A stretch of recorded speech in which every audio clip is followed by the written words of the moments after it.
Memorandum of Understanding between the International Union of Railways, the UIC, and the World Wildlife Fund in Central and Eastern Europe.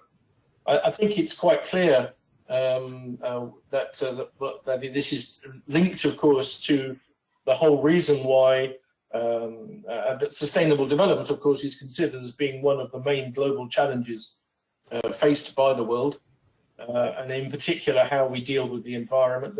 And one of the important aspects, of course, of this is how transport and how the railways in particular can relate to this. And it's something that the UIC and our members work continuously to do, with the ambition of placing railways as the backbone of sustainable future mobility. Well, I think we're especially happy to be able to engage with this on the World Wildlife Fund. My name is Simon Fletcher, the Director Europe at the UIC, but to tell us way more about this and what the role of the UIC is, allow me to introduce you to François Davenne, who is our Director General. François, over to you. Okay, thank you, Simon. So, well, good morning and welcome on this virtual signature. That's somehow a new concept. So it's really my honor to address you today. Well, I think that's indeed very important for us to enter into this collaboration. And I would like to thank the CEO and representative of the World Wildlife Fund Central and Eastern Europe for their involvement in the Memorandum of Understanding with us. It's a great pleasure for me to sign our Memorandum of Understanding here today, as I know there will be many ways that we can work together on our common goals. For us, sustainability is central to our mission and vision for the railways. We do think that railways are the front runners in global climate action and will play a much more important role in the future transport system as a low-emission mode and backbone of the sustainable mobility system. We are also one of the largest landowners in the developed world. Railways are responsible for maintaining land over a wide area, and therefore we have a great responsibility. And we should work to protect biodiversity. Railway land hosts a lot of broad range of habitats and species and has the potential to build and operate the railways in a way that can help reverse the current loss of global biodiversity. I do think that's a very important aspect, in particular for the future, since we are indeed trying to show that we should be the backbone, since we are the most frugal mode of transport, and indeed we are, but we need also to be very keen that our infrastructure indeed are friendly to biodiversity, and that's the reason why I think that's very important that we are signing this MOU today. According to the European Biodiversity Action Plan for 2030, investing in and deploying green infrastructure should be considered in planning and designing transport networks. Railway infrastructure should be an integral part of the natural landscape and the green networks that connect natural habitats as well as people. The UIC understands the benefits of cooperative partnership with other bodies and how that can help our members to learn and improve. I am quite confident that working in partnership with WWF-CEE will help us to connect with members in Central and Eastern Europe on the important topics of biodiversity and sustainability more broadly. With this relationship, we wish to encourage dialogue among UIC members to share and promote best practice in building and managing biodiverse railways. UIC hopes that this relationship will strengthen our work in the Danube-Carpathian region and also be a catalyst to grow to a global level with WWF.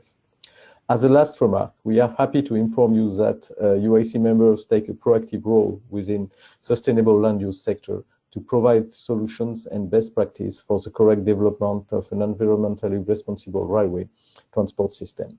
Within a period of 3 years, the UIC Reverse project with its member will provide an overview of biodiversity issues for the first time within the railway industry at the international level. We invite UIC members to take part in this important project, and we are pleased to be able to expand our network of contact with WWF-CEE. Well, we do think that we are prepared to play an important role an important role in advocacy in this regard, highlighting the potential of railways as clean, environmentally friendly, and sustainable cornerstone of green transport system.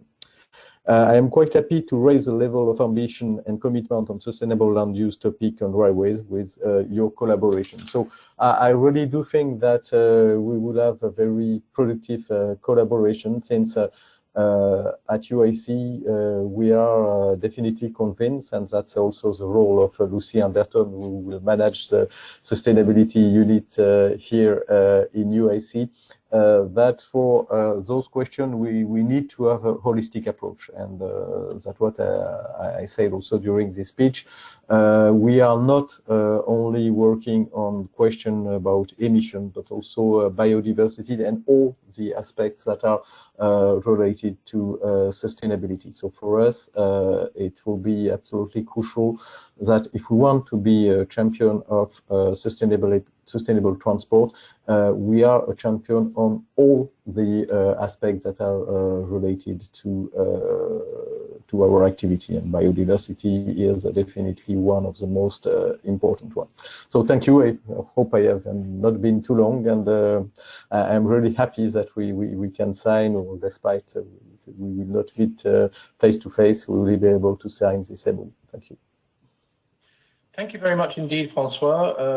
A very important set of messages there about the role of not only the railways, of course, but the UIC as the global representation of railways.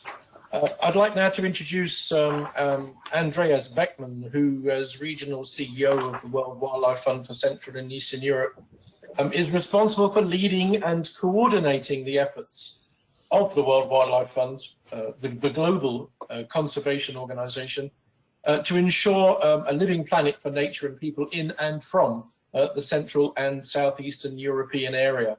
Andreas, the floor is yours.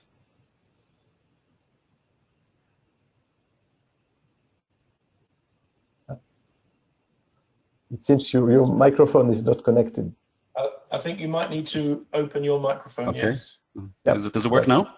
Yeah, absolutely. Yeah, okay, perfect. great. Thanks. Thank Thanks, François. Thanks, Simon. I'm pleased to be here. I'm an avid train traveler myself. I think that for longer distances, there is, I think, no better way to experience the landscape, the cultures, and the people of, especially our region in Central and Southeastern Europe, than from a train. I've got many memories traveling through the landscape. The first time I went to Transylvania in Romania, this majestic landscape, going along the Drava River in Hungary, and also in Croatia, and then also going through the green hills, or the Carpathian Mountains of Ukraine, all by train.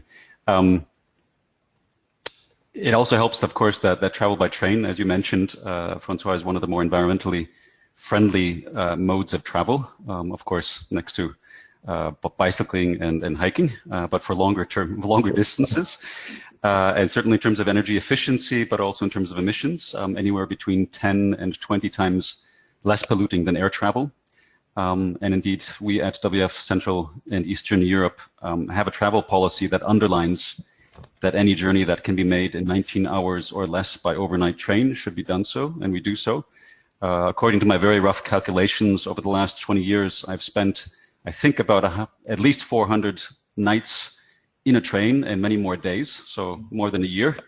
And that has been a nice experience. But my purpose here is not just to reminisce about night trains, but to also to provide the bigger context, the bigger picture. What is the big picture? I think it's a really big challenge, as has been alluded by François and also by Simon, but also a big opportunity. The relationship between us humans and the rest of the planet is dangerously unbalanced. Science tells us that we have less than 10 years to limit greenhouse gas emissions to avoid the most catastrophic consequences of climate change. WWF's 2020 Living Planet report, which just came out in September, a biannual report, it chronicles the ongoing and across the board decline of biological diversity across this planet. In the last 50 years, we have lost 68% of wildlife populations on this planet.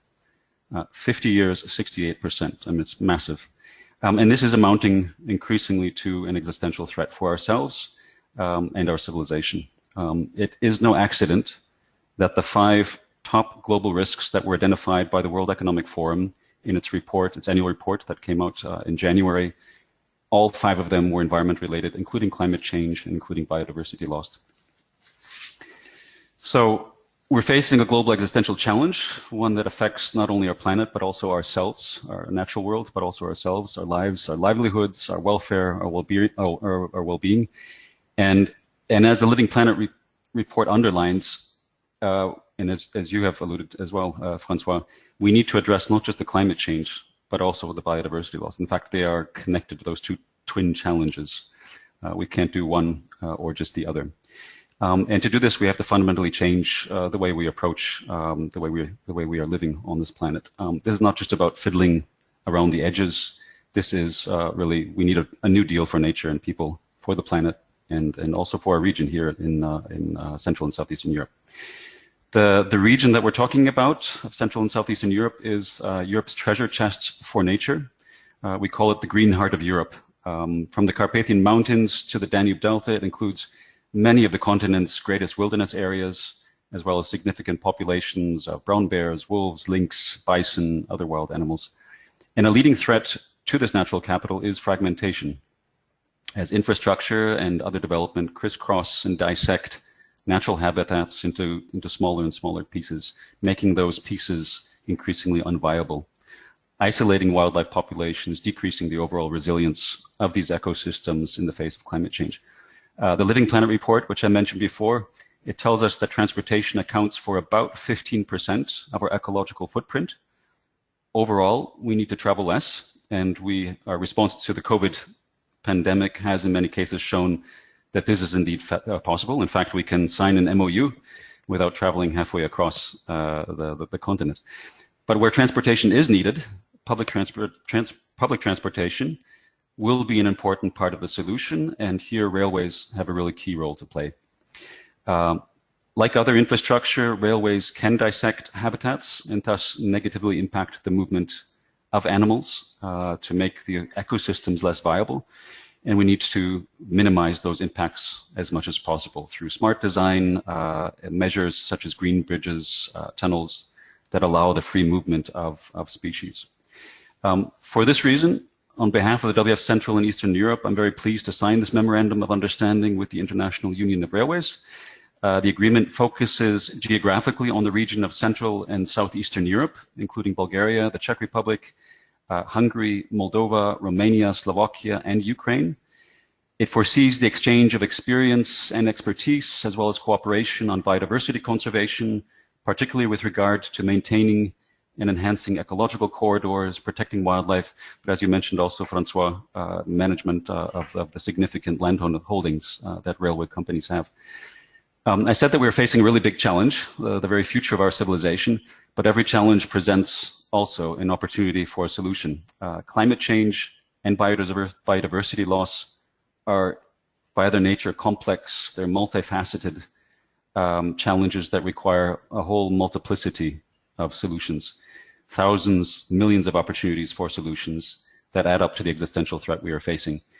And it's in this light, and I welcome this opportunity to cooperate with the International Union of Railways to identify and promote some of the many solutions that we need to secure a living planet for people and nature. As we like to say at WF, together possible. Very pleased to be working with you.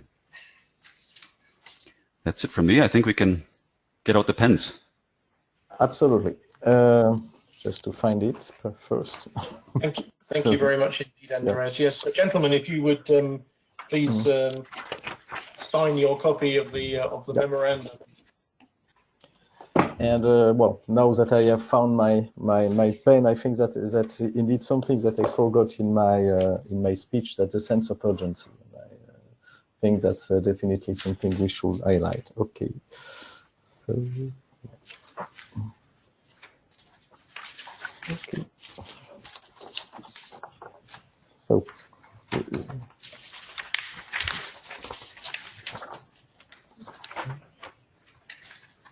All set. Okay, yeah. I just have to make...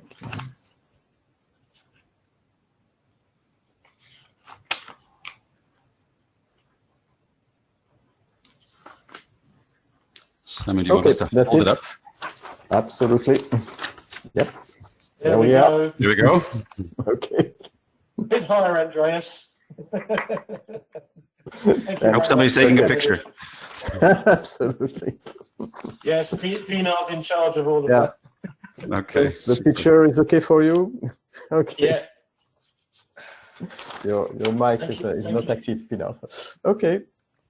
So, well, it was, I think that's an experience that we will, perhaps do again with other institutions. And as you said, I think that it shows that we don't really have to travel a lot for improving collaboration. And, I'm pretty sure it will be very successful. And as I said, and perhaps I didn't insist enough on that in my intervention myself, the good word is urgency. And, at least in UIC and in for the sector, we do share that we have to act now and to propose solutions that are not solutions in 10, 15 years and rely on some structural innovations that will save us with some kind of magics, but to use what we have at our disposal today and the innovations that we have around the corner, because UIC is a technical organization, to be sure that we have solutions that are that will be rapid to implement. So I really appreciate this part of your speech. So great, thank you. Okay. If I could just add, yeah. I mean, there's been a number of people that have been involved in this. I'm not, I think, aware of all of them, but I'm aware of two, I think, top ones.